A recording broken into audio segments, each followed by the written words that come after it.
ভারত যদি গৌর গোবিন্দের ভূমিকায় নামতে চায়, দেশের 18 কোটি মুসলমান শাহজালালের ভূমিকায় নামবে। তো ভারত যদি বাংলাদেশে আধিপত্যবাদ বিস্তার করতে চায়, বাংলাদেশের 18 কোটি জনগণ সেটা রুখে দেবে। ভারতের অনেকগুলো গণমাধ্যম, আমি জেনারেলাইজ করব না, আমাদের প্রতিবেশী দেশের সব গণমাধ্যমকে আমি দোষ দিতে চাই না, অনেকগুলো গণমাধ্যম তারা ডিস ইনফরমেশন শেয়ার করেছে। ডিস ইনফরমেশন আর মিস ইনফরমেশনের পার্থক্য আছে। মিস ইনফরমেশন না জেনে ভুল বুঝে একটা মিথ্যা বা ভুল তথ্য ছড়িয়ে দেয়া, এটার ক্ষমা আছে, এটার কি আছে। আর ডিস ইনফরমেশন মানে ইচ্ছা করে, প্ল্যান করে, ম্যাপ করে, ছক এঁকে মিথ্যা, গুজব, রটনা সোশ্যাল মিডিয়ায় ছড়ানো, এটার ক্ষমা আছে? আওয়াজ করে বলেন, ক্ষমা আছে? ভারতের কিছু গণমাধ্যম তাই করেছে, আমরা ব্যথিত হয়েছি, আমাদের হৃদয়ে রক্তক্ষরণ হয়েছে। আমাদের প্রতিবেশী দেশকে বলতে চাই, আমাদের দেশ নিয়ে আপনাদের ভাবার দরকার নাই, নিজের চরকায় তেল দেন, নিজের দেশ নিয়ে ভাবেন। গত মাসের ভয়েস অফ আমেরিকার রিপোর্ট, বাংলাদেশে সংখ্যালঘু জনগোষ্ঠী আগের চেয়ে বেশি নিরাপত্তা পাচ্ছে। Report voice of America, Muslim report নাকি, মুসলিম জরিপ, ভয়েস অফ আমেরিকা। কথা বুঝে নাই বোধহয়। ভয়েস অফ আমেরিকা কি আমাদের রিপোর্ট না, ভয়েস অফ আমেরিকার জরিপ, বাংলাদেশের সংখ্যালঘু জনগোষ্ঠী আগের চেয়ে ভালো নিরাপত্তা পাচ্ছে। শুধু এখানেই শেষ না, মাইক্রোসফটের একটা জরিপ শোনাই আপনাদেরকে। তারা সারা পৃথিবীতে গুজব, ভুয়া আর মিথ্যা নিউজ ছড়ানোতে কোন দেশ সেরা একটা রিপোর্ট করেছে, এর মধ্যে 1 নম্বরে এসেছে ভারতের নাম। মাইক্রোসফট তো মুসলমানরা চালায় না, কথা বোঝে নাই বোধহয়।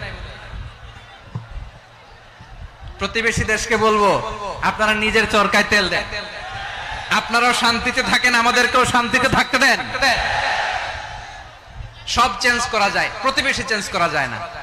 আমাদের ল্যান্ড তাদের ল্যান্ড, পাশাপাশি। আমরা চাই তারাও সুখে থাক, আমরাও সুখে থাকি, ঠিক কিনা? কিন্তু প্রতিবেশী হলে বন্ধুত্বপূর্ণ আচরণ করতে হয়। প্রতিবেশী যদি বন্ধু না হয়ে প্রভু হতে চায়, এরকম দানব প্রতিবেশী কেউ চায় না। ভারত যদি বন্ধুত্ব উপহার দেয়, আমরাও বন্ধুত্ব দিব, কি বলেন? তারা যদি বন্ধু সুলভ আচরণ করে, আমরাও বন্ধুত্ব উপহার দেব। কারণ আমাদের পররাষ্ট্র নীতি হচ্ছে সবার সাথে বন্ধুত্ব, কারোর সাথে বৈরিতা নয়। আলহামদুলিল্লাহ বলেন, কত চমৎকার পলিসি আমাদের। আমরা নির্বিবাদী, আমরা বাংলাদেশিরা শান্তিকামী, we are proud of that. এজন্য আমরা গর্ববোধ করি। আমাদের পররাষ্ট্র নীতি সবার সাথে বন্ধুত্ব, কারোর সাথে শত্রুতা নয়। তাই প্রতিবেশী দেশকে বলবো, আমার ভাইয়েরা, আপনারাও আমাদের ভাই, বন্ধুত্ব দিলে বন্ধুত্ব পাবেন। বন্ধুত্ব ইজ ওয়েলকাম, দাদাগিরি নয়। বন্ধুত্ব ওয়েলকাম, দাদাগিরি নয়, লাউড এন্ড ক্লিয়ার। ভারত যদি বন্ধুত্ব দেখায়, বন্ধুত্ব পাবে। কিন্তু ভারত যদি গৌর গোবিন্দের ভূমিকায় নামতে চায়, দেশের 18 কোটি মুসলমান শাহজালালের ভূমিকায় নামবে।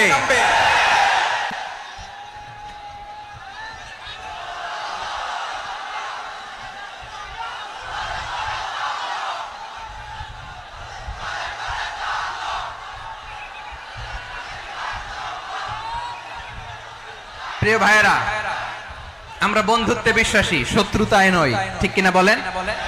আল্লাহ আমাদেরকে বোঝার তৌফিক দান করুক। তাহলে এই যে তারা বলেছে এদেশে সংখ্যালঘুরা কষ্টে আছে, দুঃখে আছে, এটা কি ঠিক? বলেন, এটা কি ঠিক? না, তারা ডিস ইনফরমেশন শেয়ার করেছে, এটা ঠিক নয়। আমার প্রতিবেশী বন্ধু রাষ্ট্রকে বলবো, আপনারা এটা করবেন না, এটা করবেন না। আমরা শান্তিতে আছি, আপনারাও শান্তিতে থাকেন, আমাদেরকেও শান্তিতে থাকতে দেন।